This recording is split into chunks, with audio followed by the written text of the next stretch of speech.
Hi, my name is Attorney Walter Rudolph Hnot III, and I'm with Disability Resolution PA, an Orlando, Orange County-based Social Security disability law firm. Let's go ahead and begin. How do I terminate the relationship with the attorney that I have in 2019 while prepping myself to go ahead and have another attorney represent me? All right. There are a lot of attorneys out there, and non-legal reps, those are the worst, but there are a lot of attorneys out there who don't do that much with your Social Security disability claim when you hire them. I know a bunch of big box firms that do that. It's sad. A lot of people on the internet have been screwed over by these people. It's sad. Okay, let's get past that to the point of how we fix this. You go online, you download a 795 form, you print it out, you fill into it. Okay?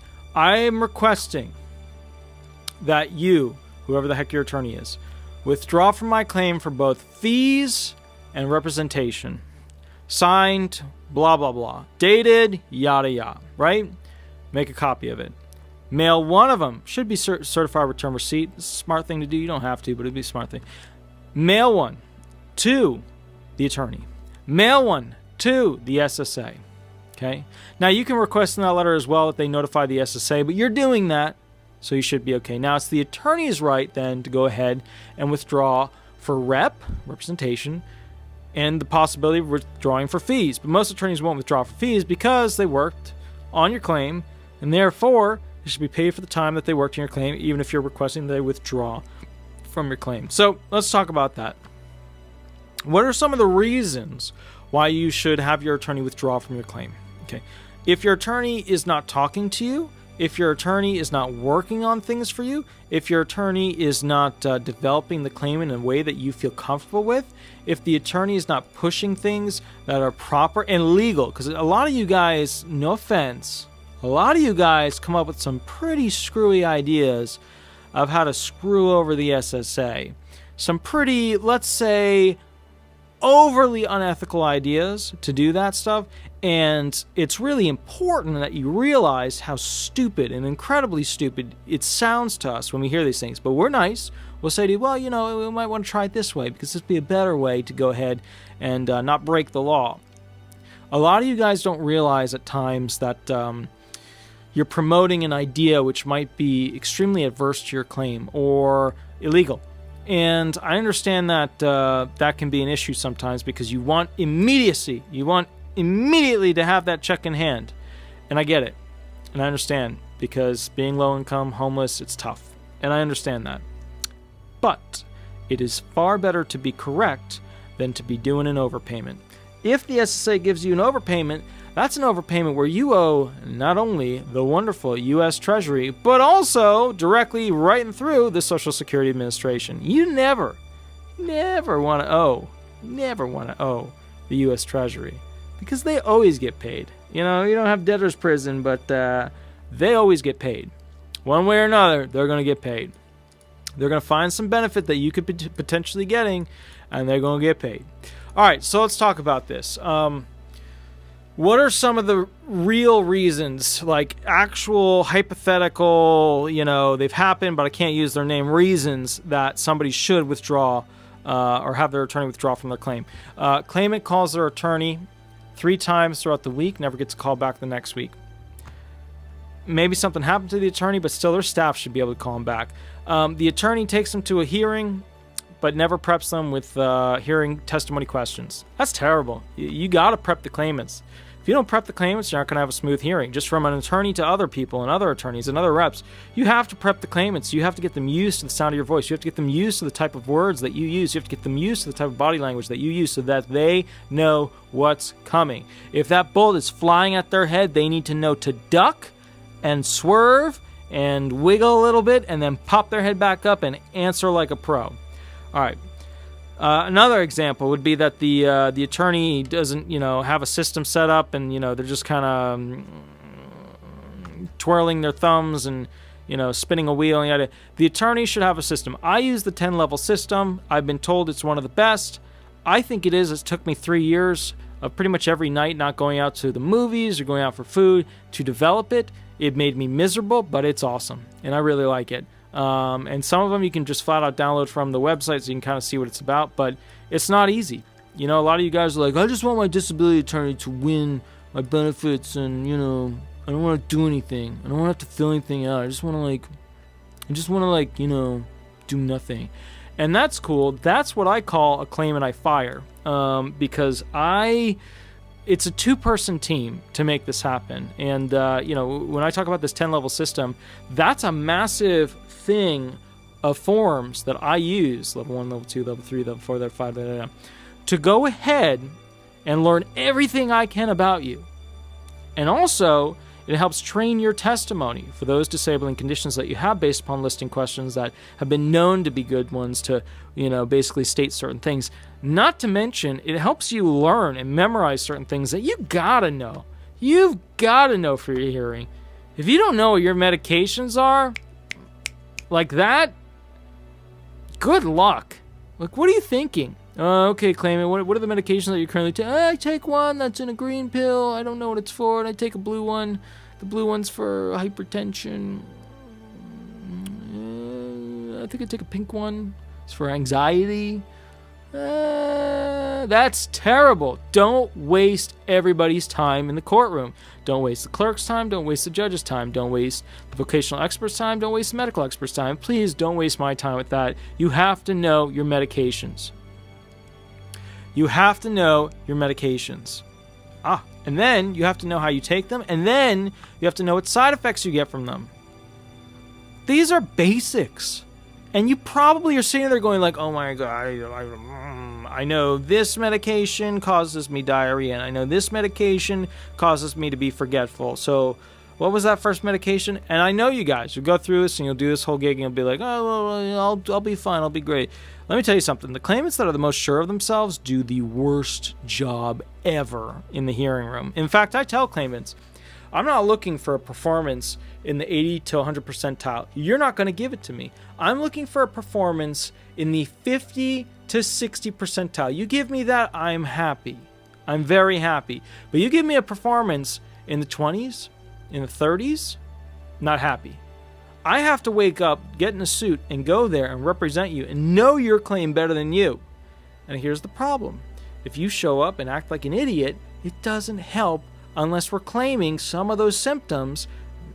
You not being able to think, remember, focus, you're just all over the place, you have an ego, you're mean, whatever. Unless we're claiming those as symptoms of your diagnostic impressions related to the ultimate listings that we want to pin you on, that we're punting that day. Just think of it this way. I'm going to boil it down really easily for you. You need to know your claim half as well as I know your claim when I go in there. If you don't even know your medications or what jobs you've worked with in the past 15 years, then the hearing's going to take a lot of time that you could be answering a heck of a lot more questions, getting more testimony on the record. You're going to waste all that time going, I don't know. I'm not sure. I don't remember. Blah, blah, blah, blah, blah. And that's bad. Because you are literally making it harder for me to win your benefits. And I have a great percent passage rate.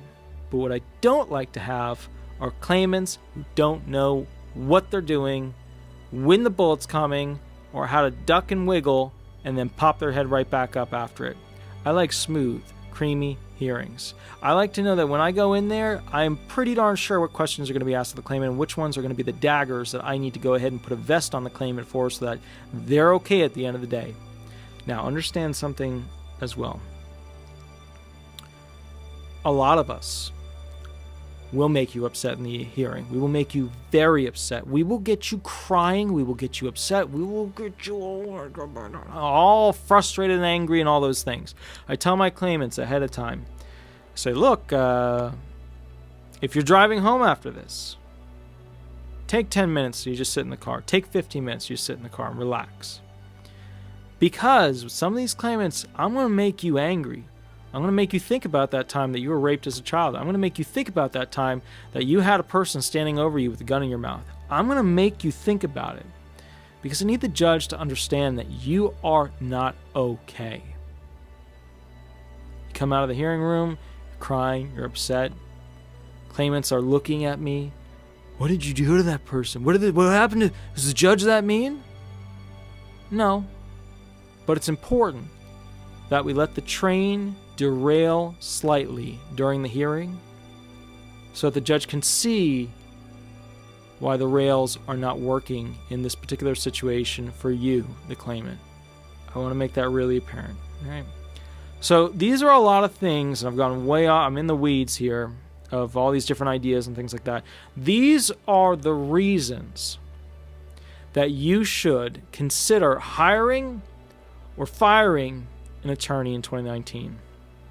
Now, if you don't have an attorney and you only have a legal rep, or you're not sure if you have one, it probably means you don't have a real attorney, you need to go get an attorney immediately, because you are paying the same thing for a non-attorney.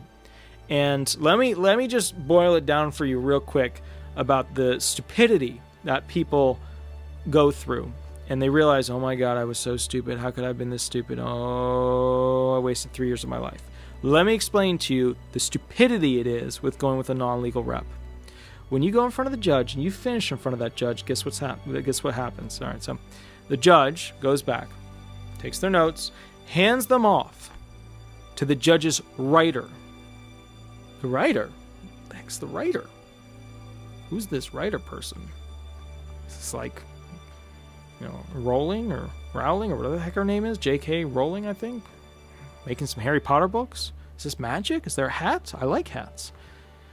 No, the writer is an attorney that works for the judge that's writing up the brief as to why you are either going to be found partially favorable, fully favorable, or unfavorable. Or potentially withdraw it or deny the claim, whatever. Dismiss it. Do you really think you should be approaching a judge, which is almost always an attorney? Do you really think you should be approaching a judge with a non-attorney when the judge is an attorney almost always, and the judge's writer is an attorney? I have never met one that wasn't. So do you really think you want to go to bat against a judge and the writer, two attorneys, on behalf of the SSA with a non-legal rep? That's like taking a nurse and saying, this nurse's testimony is excellent. We want to give it a heck of a lot of weight here. We want to say this nurse is 100% correct. And then the other party shows up with a postdoctorate, double board certified specialist. Do we even care who the nurse is at that point? New SSA regulations say we have to, but we give them this much weight. This much weight. Okay. Things to consider for hiring or firing an attorney. Once again, a little sidestep there. All right. My name is Attorney Walter Rudolph Hnot III. I'm with Disability Resolution PA in Orlando, Orange County-based social security disability law firm. If you want the most up-to-date information, or you want a free consultation, or you want a free custom video made about a particular topic that you like, that's fine. Shoot me an email, give me a call, and we'll go from there. Just keep in mind, I have a lot of claimants, so if I don't get back to you with the video that you like, or I don't make it right away, it's because I'm working. And my claimants come first, additional questions come second. But I do work really hard to help people who need the help right away. I do look at which ones are like, hey man, that's a cool video, heart, and then those are ones that are like, I'm about to freak. I go right to those where they're like, I need help immediately. Those are the ones I help. All right, my name is Attorney Walter Hnot. You have an absolutely wonderful day, and we'll go from there. Thanks so much. Bye-bye.